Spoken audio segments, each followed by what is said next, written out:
Ganito lang kung paano gumawa ng moron gamit ang bigas, hindi flour or flour. No, may lakad kasi kami nito kinabukasan, holiday kinabukasan, kaya gagala kami at balak naming magbaon ng moron, pinaka-snack namin. Kaya gumawa kami ng 2 cups malagkit at 2 cups na bigas. Binabad namin to overnight bago namin siya giniling kinabukasan. Syempre hinugasan at kinilisan tapos giniling. Pwede nyo rin po itong ipagiling sa palengke, pero dahil madaling araw namin ito niluto, kami na po ang naggiling nito gamit ang blender, kaya hindi ganun ka pino yung kanyang pagkagiling. Mas maganda po talaga kung sa palengke nyo po ipapagawa. Bali, ang sinabaw po namin dito is 3 cups na coconut milk. Bali, tag 1 and 1/2 cup sila. Pinaghiwalay po talaga namin sila kasi ganun kadalasan ang paggawa ng moron. Hindi pwedeng paghaluin yung malagkit na bigas at yung bigas sa isang lagayan lang. Dapat magkahiwalay sila. At dito naman sa kawali ay nagpapakulo kami ng 3 cups coconut milk din. Ayan, ganyan, no? Tapos, naglagay kami ng margarine, 1 cup. Tapos, tinunaw lang namin siya. Tapos, naglagay na rin kami ng 1 lata ng condensed. Pinaka-asukal na namin yan. Hindi na kami nagdagdag ng asukal kasi ayaw namin yung sobrang tamis. Yung sakto lang or di kaano katamisan. Tapos, konting asin, pambalance lang sa lasa natin. Tapos, mani. Yan, ilagay natin, paghalu-haluin na natin yan lahat at pakuluin, halo-halo hanggang sa maging sticky yan. So, ito na yung halong walang katapusan.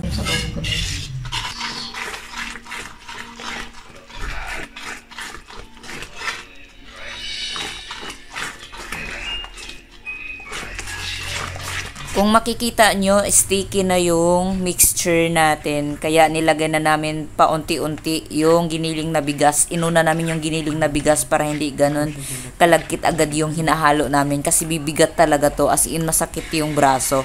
Ayan, walang tigil ng halo. Tapos yung isa, yung kapatid ko, siya yung naglagay nung bigas. Ayan, halo-halo lang. Tapos sinunod na din namin yung malagkit. Yung giniling na malagkit kanina, dandahan pa rin sa paglagay para hindi agad bumigat yung paghalo. Basta continuous halo lang dapat para hindi siya dumikit sa ilalim or dukot ba? Dukot, no? Sa Bisaya. Ayan, para hindi siya dumukot. Ayan, dumukot. Dumikit sa ilalim ng kawali. Tapos halo-halo lang talaga yan hanggang sa lumabas yung katas or yung pinaka-oil nung niyog at nung margarine. Dapat lumabas yun sila. Ayan, unti-unti nang lumalabas, may nakikita na tayong oil, pero hindi pa yan. Kasi kung hindi lalabas ng yung pinaka maraming oil, ay didikit yan sa dahon ng saging. Palpak yung gawa. Yun yung iniiwasan natin. Kaya kulang sa luto kasi pag ganun. Kaya dapat continuous talaga ang halo. Kaya sobrang nakakapagod sa braso, sobrang alay. Tapos dapat may assistant talaga kasi parang kakahalo mo, tumatalsik yung kawali at saka yung kalan. Charot. Ayan, lumalabas na yung oil. Yan yung margarine at saka yung coconut. Kasi ang dami rin coconut, no? Yung pinanggiling na, tapos yung pang pinangsabaw. Ayan, nagbawas na ako. Ito na yung white part. Tapos mag-iwan ako nito ng mga 1/4 siguro. Lalagyan natin ng tabliya maya-maya. So, ito na yung tabliya natin. Naglagay lang ako ng 5 pieces, no? Medyo makapal to na tabliya at medyo malaki din yung pagkabilog.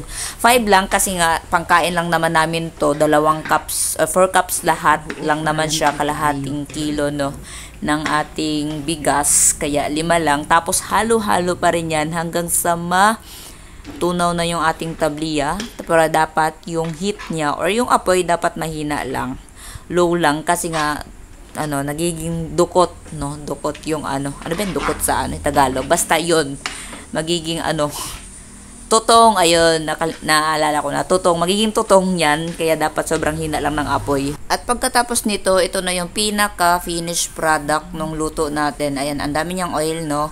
Kasi yun yung oil ng coconut and yung margarine. Ngayon ay magbabalot na tayo. Tag 2 kutsara lang ang nilagay ko. Tag-iisa sila kasi marami-rami kami para magkasya sa amin yung muron. Pero sa paninda natin is 2.5 yung ating servings dito. Kaya sa amin tag 2 lang para kasya sa lahat sa amin, charot. So ganyan lang, no? Naglagay lang ako ng 1 kutsarang puti, tapos 1 kutsarang itim, tapos hilod-hilod, charot. Hilod-hilod yan. Hilot-hilot, no, ng konti. Madali lang siyang balutin. Ganyan lang siya kadali. Tapos, ayun nga, massage para perfect talaga yung pagkabilog. Ayan, tingnan nyo na lang. Napakadali lang magbalot ng suman. Ganyan din magbalot ng suman sa iba pang suman. Ayan. Tapos, after nito, tatalian lang natin siya ng straw. Kasi gano'n naman talaga yung moron. May panali. Bakit nga ba tinatalian? Kasi malambot yung moron. Hindi siya kagaya ng suma na malagkit, no? Malambot siya, kaya kailangan talian. Mabilis siya mapisa, lalo pag niluto, lalabas, ganun. Kaya perfect sa talaga sa kanya yung panali talaga ng straw para sealed talaga siya pag niluto. Lalo na 'di ba yung tubig pag kumukulo, lalabas yung mga muron. Ilang beses ko na na-try yun, pumuputok sila kaya dapat talaga tali. Kaya pala ganyan siya, no? Kaya minsan naisip natin bakit kaya hindi na lang tupiin kagaya ng ibang suman. Oh, ayan. Tapos isa pang balot.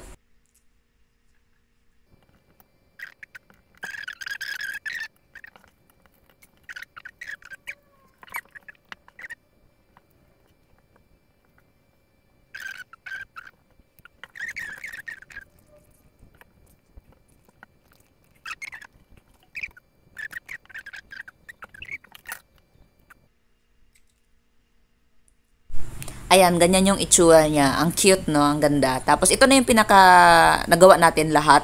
Ayan lang, kunti lang, no? Tapos, lutuin na natin to sa 1 oras at kalahating sa katamtamang apoy.